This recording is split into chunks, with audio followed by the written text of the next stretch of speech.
ಅಲೈಕುಮ್. ಇಲ್ಲಿ ಮಸ್ಜಿದ್ ನಬವಿ ಮದೀನಾಗೆ ಬಂದರೆ ಎಲ್ಲ ಮಿಸ್ ಮಾಡ್ಕೊಳ್ಳೋದೇನೆಂದರೆ ಇಲ್ಲೊಂದು ಚಿಕ್ಕದಾಗಿ ಒಂದು ಮ್ಯೂಸಿಯಮ್ ಇದೆ. ಆ ಮ್ಯೂಸಿಯಮಲ್ಲಿ ಪುರಾಣ ಕಾಲದಲ್ಲಿ ಯೂಸ್ ಮಾಡಿದ ಕುರ್ಆನ್ ಹಾಗೂ ಈ ಥರ ವಸ್ತುಗಳನ್ನು ಸಂಗ್ರಹಣೆ ಮಾಡಿದೆ. ಅದನ್ನು ನೀವು ಮಿಸ್ ಮಾಡದೆ ನೋಡಬೇಕು ಹೋಗಬೇಕು ಅಂದರೆ ಎಷ್ಟೋ ಜನ ಈ ಮ್ಯೂಸಿಯಮ್ನ ಮಿಸ್ ಮಾಡ್ಕೊಳ್ತಾ ಇದ್ದೀರಾ. ದೊಡ್ಡ ಮ್ಯೂಸಿಯಮ್ ಇದೆ, ಚಿಕ್ಕದಾಗಿ 2-3 ಇದೆ. ಅದರಲ್ಲಿ ಚಿಕ್ಕದಾಗಿ ಒಂದಿದೆ, ಅದು ನಮ್ಮ ಅರಮಲ್ಲಿ ಬಂದು 368ನೇ ಗೇಟು. ಆ 368ನೇ ಗೇಟ್ಗಳಿರುವ ಒಂದು ಹಮಾಮ್ ಇದೆ ಇಲ್ಲಿ. ಓಕೆ, ಬೋರ್ಡ್ ಸಿಕ್ಕುತ್ತೆ, ಈ ಸ್ಟೆಪ್ಪು ಇದೆ, ಲಿಫ್ಟು ಕೂಡ ಇರುತ್ತೆ. ಇದರಲ್ಲಿ ಗ್ರೌಂಡು P1 ಹೋಗ್ಬೇಕು. P1 ಹೋದರೆ ಮ್ಯೂಸಿಯಮ್ದು ಬೋರ್ಡ್ ಇರುತ್ತೆ.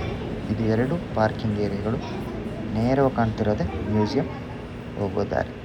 ಅಲ್ಲಿಂದ ಬಲಗಡೆ ತಿರುಗಿ ಮತ್ತೊಂದು ಬೋರ್ಡ್ ಸಿಗುತ್ತೆ. ಅಲ್ಲಿಂದ ಎಡಗಡೆ ತಿರುಗಿ ಈ ಮ್ಯೂಸಿಯಂ ಒಳಗಡೆ ಹೋದರೆ ಸಾಕು, ಆ ಮ್ಯೂಸಿಯಂ ನಿಮಗೆ ಸಿಗುತ್ತೆ. ಇದು ಕೆಲವರಿಗೆ ಗೊತ್ತಿಲ್ಲ, ಯಾರಿಗೂ ಗೊತ್ತಿಲ್ಲ ಇದು. ಈ ಮ್ಯೂಸಿಯಂ ಒಳಗೆ ಬಂದರೆ ನೋಡಿ, 100 ವರ್ಷಗಳ ಹಿಂದೆ ಕುರ್ಆನ್ ಆಯತ್ತುಗಳ ಬರೆದಿರುವ ಕಾಪಿಗಳು, ಒಂಟೆಯ ಮೂಳೆ ಮೇಲೆ ಬರೆದಿರುವ ಆಯತ್ತುಗಳು, ಹಾಗೆ 100 ವರ್ಷಗಳ ಕುರ್ಆನ್ ಮುಸಾಫ್ಗಳನ್ನು ನಾವಲ್ಲಿ ನೋಡೋಕ್ಕೆ ಸಿಗುತ್ತೆ.